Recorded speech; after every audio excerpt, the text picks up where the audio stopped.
అందరికీ నమస్కారం. నేను మీ దేవి. శాడిస్ట్ మొగుడు 50వ భాగం. రచయిత వనజ గారు. స్వామీజీ ధ్యానంలోకి వెళ్ళారమ్మా, ఇప్పుడప్పుడే బయటికి రారు అని వినయంగా చెప్పాడు అతను. అవునా అంటూ నిరాశగా వెనుతిరిగిన జానకి తల్లి పేకు పంచి, ద్వయ పిలుపు కోసం ఆరాట పడుతున్నావా తల్లి అని వినపడిన గొంతుకి జానకి వెనక్కి మళ్ళితే అభి అడుగులు అక్కడే ఆగిపోయాయి. వెనక్కి తిరిగి చూసిన జానకి స్వామీజీ చిరునవ్వుతో తననే చూస్తూ కనపడ్డాడు. భక్తితో ఆయనకి సమీపంగా నడుస్తూ చేతులు జోడించింది జానకి. స్వామి నమస్కారం, శుభం భూయాత్. మీరు చెప్పిన కాలం అయిపోయిందా స్వామి? భయంగా అడిగింది జానకి. తనని జానకి చూడలేదనుకుని నిర్ధారించుకున్నాక వాళ్ళ మాటలు వినపడేంత దూరంలోనే ఆగిపోయాడు అభి. చెప్పాను కదమ్మా, పాండవులకి ముందు అరణ్యవాసం, ఆ తర్వాత అజ్ఞాతవాసం ఉంటే నీకు మాత్రం ముందు అజ్ఞాతం, ఆ తర్వాత అరణ్యవాసం అని అంటూ తన పీఠం మీద ఆసీనులయ్యారు స్వామీజీ. కళ్ళ నిండా నీళ్లతో అలాగే చూస్తూ ఉంది జానకి స్వామీజీని.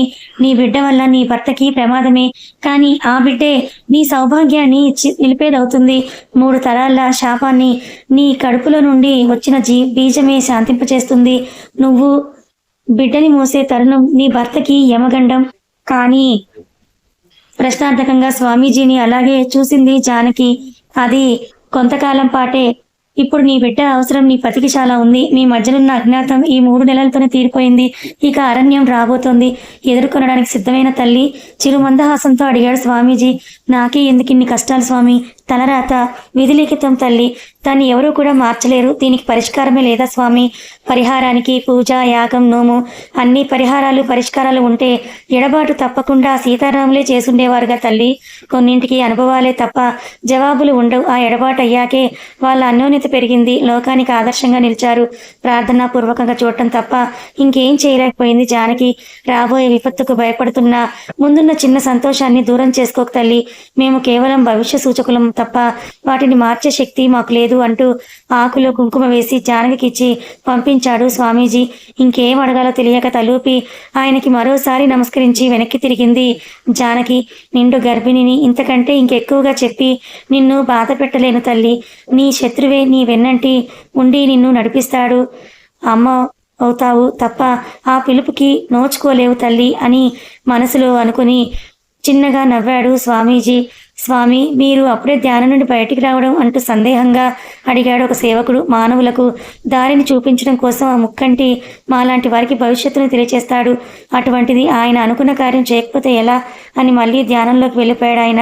స్వామికి వాళ్ళ మాటలు క్లియర్గా వినిపిస్తూ ఉంటే మరోసారి నెమరు వేసుకుంటే అర్థమైంది అసలు విషయం.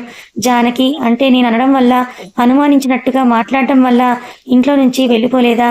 నా బిడ్డల వల్ల నాకు ప్రమాదం అంటే వెళ్ళిపోయిందా? వాటికి సమాధానం అవునని అనిపిస్తుంటే అభికి దైవం వాళ్ళతో ఎంత పగపట్టి ఆడుకుంటుందో తెలిసిపోయింది. అసలేంటిదంతా? ఎందుకు ఇలా జరుగుతోంది? మేము ఒక్కటయ్యాకే ఇన్ని ప్రమాదాలు, శాపాలు, గండాలు మా చుట్టుముట్టాయా, లేక ముందు నుంచేనా అని ఆలోచిస్తూ అంతలోనే జానకిని గుర్తు చేసుకుంటూ పిచ్చిది, నేనన్న మాటలకి తను బాధపడుతోంది అని అనుకున్నాను. కానీ నా కోసం తను ఆలోచిస్తుందా అని అనుకుంటూ విజయవాడలో జానకి అనుక్షణం తనని కాచుకోవడమే గుర్తొచ్చి బాధపడ్డాడు అభి. రామ్ అని జానకి పిలుపుతో వర్షిస్తున్న కళ్ళని కూడా తుడుచుకోకుండా జానకిని గట్టిగా హక్ చేసుకున్నాడు అభి. రామ్ ఏమైంది అని. ఇది గుడి, వదలండి బాబు. ఇంకొక క్షణం ఊపిరి బిగపట్టి జానకిని హక్ చేసుకుని వదిలాడు అభి. ఏమైంది రామ్? ఎందుకింత ఆందోళనగా ఉన్నావు? నువ్వు ఇక్కడ ఏం చేస్తున్నావు? నిజం చెప్తుందేమోనన్న ఆశతో అడిగాడు అభి. నేనా? తెలిసిన ఫ్రెండ్ కనిపిస్తే మాట్లాడుతున్నా.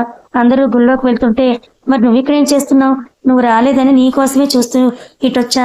సరే పద, గుడిలోకి వెళ్దాం అని అంటూ అభి చెయ్యి పట్టుకుని గుడివైపుకి దారి తీసింది జానకి. నేను కోరుకునేది ఒక్కటే, నా రామ్ సంతోషంగా ఆరోగ్యాలతో ఉండాలని, తనకి ఎటువంటి కీడు జరగకూడదని. స్వామి అలాగే చూడు అని జానకి మొక్కుంటే నువ్వు తలవందే చీమైనా కుట్టదంటారు కదా. మరి మేమేం పాపం చేశామని ఇలా శిక్షిస్తున్నావు?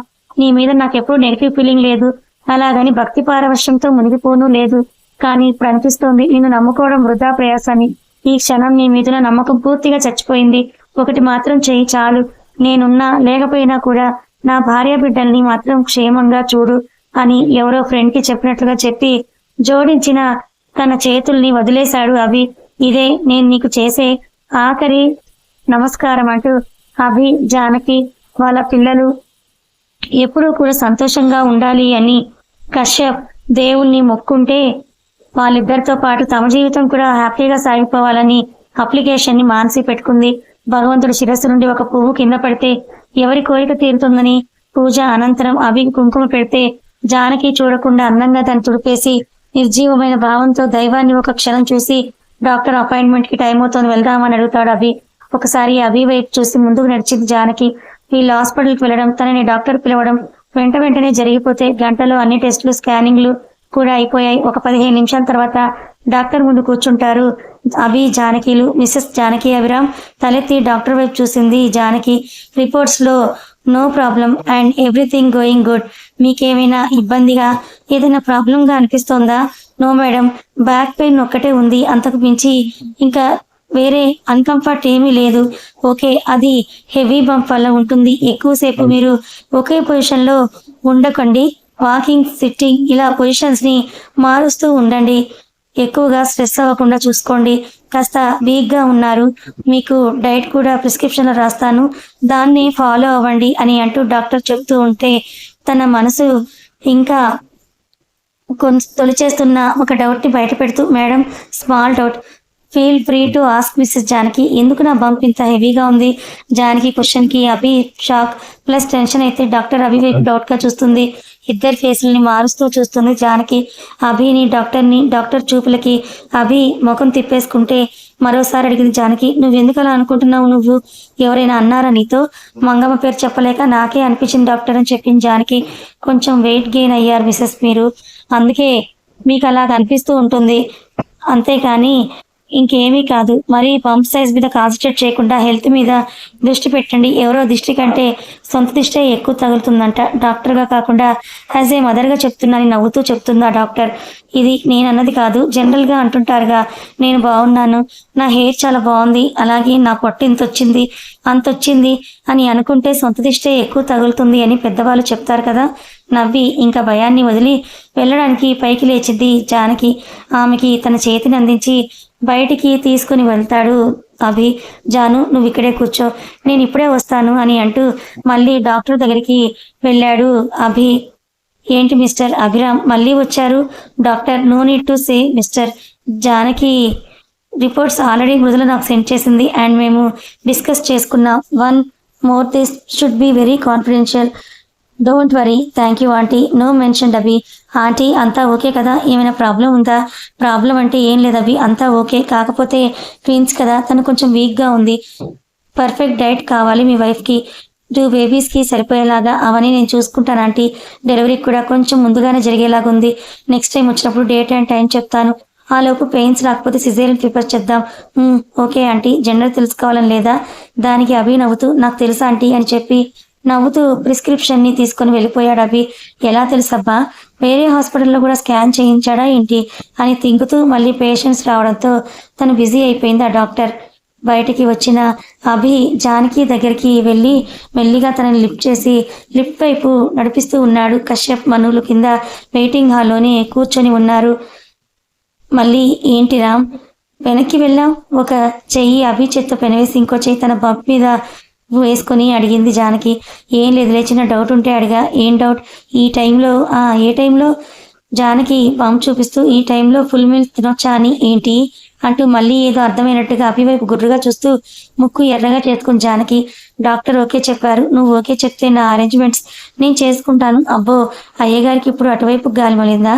అయ్యిందే ఒకసారి, ప్రామిస్ జాను, అసలు జరిగినట్టు కూడా నాకేం తెలియడం లేదు తెలుసా అని అభి ఇన్నోసెంట్గా చెప్తుంటే, అబ్బా నీకు అసలే సిగ్గులేదు రామ్, పిల్లని దగ్గర సిగ్గుపడకూడదంట. అయినా soft touch makes delivery easy అంట జాను, నీకు నిజంగా సిగ్గులేదు రామ్ అంటూ బుగ్గలని యాపిల్ పండ్లను చేసుకుని అభి కంటే 2 అడుగులు ముందే వేస్తూ వెళ్తుంది జానకి. స్మార్ట్ గా సైడ్ స్మెల్ చేసుకుంటూ వెనక వెళ్తున్నాడు అభి కూడా. కిందకి వెళ్ళేసరికి ఎడమొహం పెడమొహం వేసుకుని ఉన్నారు కశ్యప్, మనులు. ఏమైందిరా కశ్యప్ని అడిగాడు అభి. గిచ్చిందిరా ముందు తనే అన్నయ్య. అమాయకంగా అభి పక్కన చేరిపోయింది మను.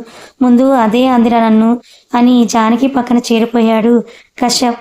వీళ్ళిద్దరూ వాళ్ళ చెరొక పక్కన నిలబడ్డారు. అన్నయ్య, మను ఏంటిది చిన్నపిల్లల్లా? వదిన మరేమో అంటూ ఏడుపు రాగం అందుకుంది మానసి. ఒసేయ్ దొంగమొహం దానా, సరిగ్గా జరిగిందేంటో చెప్పు. ఏదో నేను బెల్ట్ విరిగిపోయేలా కొట్టానన్నట్టుగా ఏడుపెందుకే? ఏంట్రా నా చెల్లినే కొడదామని స్ట్రైట్ లుక్తో అడిగాడు అభి. అంత అదృష్టం నాకెక్కడుందిలే, అసలేం జరిగిందో దాన్ని అడుగు, చెప్తా. నేనేమో మనకి కూడా కిడ్స్ ఉంటే బాగుంటుంది కదా అన్నానన్నయ్య. ఇద్దరి వర్షంలో చెప్పుకుందాం, పెళ్లి చేసుకుంటే అలాగే కందాంలే అప్పుడు అని అంటాడు. కిడ్స్ ఫోన్ గెలుక్కుంటూ వదిలిచ్చాడు కశ్యప్. పాప ఓకేనా? మరి బాబు? దెన్ బాబు. ఒక చూపు చూశాడు కశ్యప్. అగైన్ దెన్ పాప. ఒసై, ఒక్కరు ముద్దు ఇద్దరు వద్దు, ముగ్గురు వద్దు అన్నది మన గవర్నమెంట్ పాలసీని. వాళ్ళు మోస్తున్నారా, వాళ్ళు పెంచుతున్నారా? అలా కాదే, బొద్దుగా ఒక పాప, బొద్దుగా ఒక బాబు చాలే మనకి. నో, నాకు ఒక 5గురైనా కావాలి. ఎందుకు? ఆడుకోవడానికి, రెడీ చేయడానికి. నీ పిచ్చి తగలయ్యా, ఇస్తావా ఇవ్వవా అని అడుగుతుంది మను. నువ్వు వీక్ అవుతావే, ఏం కాను, మోసేది నేను కదా. మీకంత స్టామినా లేదా? ఓరగా చూస్తూ కశ్యప్నే అడిగింది మానసి. ఒసే, ఇదెక్కడ పంచాయతీనే? ఎక్కడి నుంచి ఎక్కడికి తీసుకుని వెళ్ళావు? అవన్నీ పెళ్ళయ్యాకే చూసుకుందాంలే గాని ఇప్పుడు వదిలేసే. నో, కొన్ని లెక్కలు పెళ్లికి ముందే తేలాలి అని అంటూ మానసి అంటుంటే, అయినా సరే అవన్నీ ఇప్పుడు కాదు, వద్దు కూడా. నువ్వు నన్ను హట్ చేస్తున్నావు కశ్యపు. నీకు నా మీద పెళ్లి కాకుండానే ప్రేమ తగ్గిపోయిందని కోపంతో ముక్కెర్రగా చేసుకొని మొహం తిప్పి కూర్చుంది మానసి. దీన్ని జానకి వచ్చేంత వరకు గెలకూడదు అనుకుంటూ ఇంకోవైపు మొహం తిప్పి కూర్చున్నాడు కశ్యప్. మొత్తానికి వదిన మరదలు ముక్కులు ఎర్రగా చేసుకున్నారు. ఒకరు కోపంతో ఇంకొకరు సిగ్గుతో. మానసి జరిగింది చెప్తే జానకి ఫుల్ నవ్వొచ్చేసింది. అభికి నవ్వొచ్చిన పెదవుల వెనకే దాచేశాడు. నవ్వి సడన్ గా కడుపులో నొప్పి పుట్టడంతో భయంగా పంపి 2 చేతులతో పట్టుకొని అభి వైపు చూసింది జానకి. ఏమైందో అని అభి కూడా కంగారుగా జానకి వైపు చూసేసరికి క్షణంలో అభి చేయి తీసి తన పంప్ మీద పెట్టుకుంది జానకి. చుట్టూ ఉన్న ప్రపంచం అంతా ఆగిపోయినట్టుగా అనిపించింది అభికి. అయితే ఇంకో చెయ్యిని కూడా పంప్ మీద వేసేసరికి 2 కిక్స్ 2 చేతులకు తగిలాయి. దాయాలను చూస్తున్న దాయలేని సంతోషం అభి కళ్ళల్లో దోబూచులాడుతూ ఉంటే అతని కళ్ళతోనే చూస్తూ ఉండిపోయింది జానకి.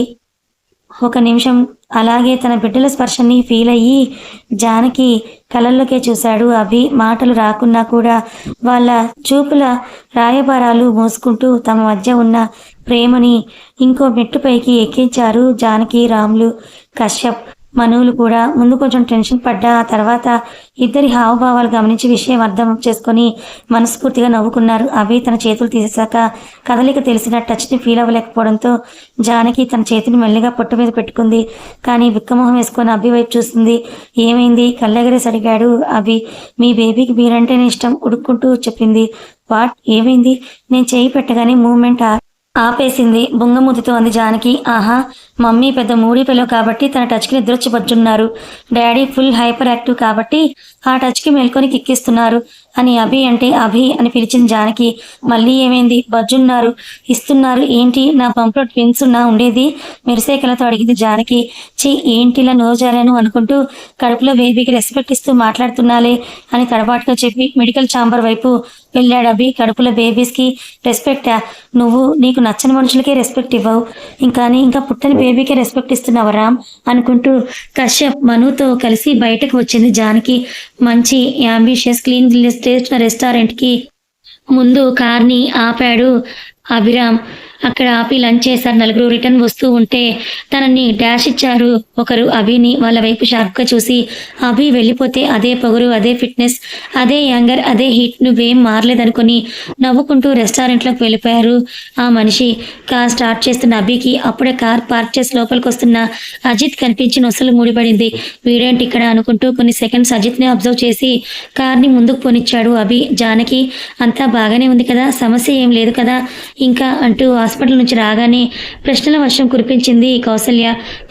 ఇప్పుడే కదా వాళ్ళు వచ్చారు, కాసేపు తిని రెస్ట్ తీసుకొని ఆ తర్వాత తిరిగ్గా నీ క్వశ్చన్స్కి ఆన్సర్స్ చెప్తారులే అని ధనుంజయ్ అనేసరికి మూతి ముడుచుకొని కిచెన్లోకి వెళ్ళిపోయింది జ్యూస్ తేవడం కోసం. డాడ్ ఎవ్రీథింగ్ ఈజ్ ఫైన్ అని చెప్పాడు అభి. బదులుగా నవ్వారు ధనుంజయ్. జానకి కౌసల్య వెనకే వెళ్ళి అత్తయ్య మీరు కంగారు పడుతున్నట్లుగా ఏం జరగలేదు, అంతా బాగానే ఉందని డాక్టర్ గారు చెప్పారు అని అంది జానకి. నిజమా జానకి? చాలా సంతోషం అమ్మా అని అంటూ కోడలికి జ్యూస్ ఇచ్చింది కౌసల్య. ఇంకో గుడ్ న్యూస్ కూడా అత్తయ్య అని అంటే ఏంటమ్మా అది? కొంపదీసి డబ్బులు ప్రమోషన్ ఇస్తున్నావా ఏంటి మాకు అని అందావిడ. అత్తయ్య అదేమ్మా కవలలని చెప్తావా ఏంటి అంటున్నా. ఎందుకత్తయ్యా అందరూ కూడా నీకు ట్విన్స్నా అని అడుగుతున్నారు అని అంటుంది జానకి. కథ కొనసాగుతుంది. మరి జానకి కడుపులో ట్విన్స్ ఉన్నారనే విషయం ఇప్పటివరకు అభి తనకి తెలియనివ్వకుండా జాగ్రత్త పడ్డాడు. ఎందుకు? డెలివరీ అయిన తర్వాత తనకి సర్ప్రైజ్ ఇవ్వాలనా, లేక మరేదైనా కారణం ఉందా? మరి స్వామీజీ చెప్పినట్టు అభి జానకిల జీవితంలో ఏం జరగబోతోంది? మళ్ళీ వీళ్ళిద్దరి మధ్య ఎడబాటు తప్పదా? ఇది శాశ్వతమైన తాత్కాలికమా? తెలుసుకోవాలనుకుంటే ఛానల్ని ఫాలో అవ్వండి. Thank you so much.